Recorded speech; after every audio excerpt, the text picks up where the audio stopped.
ব্রাহ্মণবাড়িয়া 2 আসন থেকে নির্বাচিত মাননীয় সদস্য রুমিন ফারহানা।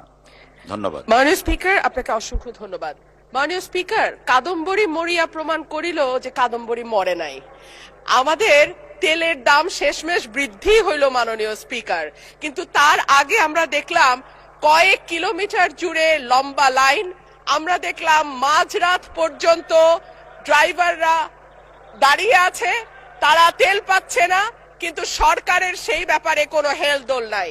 আশ্চর্য হয়ে লক্ষ্য করলাম মাননীয় স্পিকার, মন্ত্রীরা যখন সংসদে বক্তব্য দেন তখন তারা অবলীলায় বলেন বাংলাদেশে জ্বালানির কোনো ঘাটতি নাই, কিন্তু মাননীয় স্পিকার যখন তেল নিতে যায় তখন দেখা যায় 3 কিলোমিটার লম্বা লাইন। মাননীয় স্পিকার, সরকার সম্ভবত কিছু পদক্ষেপ গ্রহণ করবার ঘোষণা দিয়েছে। তার একটা হচ্ছে মার্কেট প্লেস 7টা বাজে বন্ধ করে দেয়া।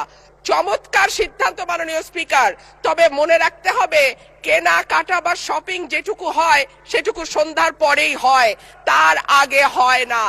2 হইল অফিস আদালতের সময় বলে পরিবর্তন করবে। 5 দিনের জায়গায় 4 দিন বা 3 দিন তারা কর্মঘণ্টা ঠিক করবে।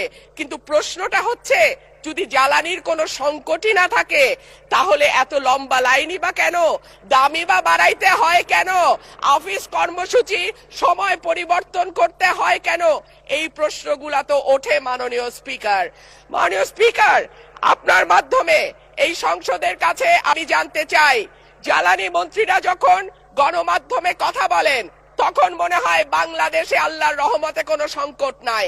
ওনারা যদি পরিষ্কার করে বলেন বাংলাদেশে বর্তমানে কত দিনের অকটেন ডিজেলের মজুদ আছে, কতদিন চলতে পারবে, পাম্পগুলো কেন পর্যাপ্ত পরিমাণ তেল পায় না, তেলের মজুদদারি।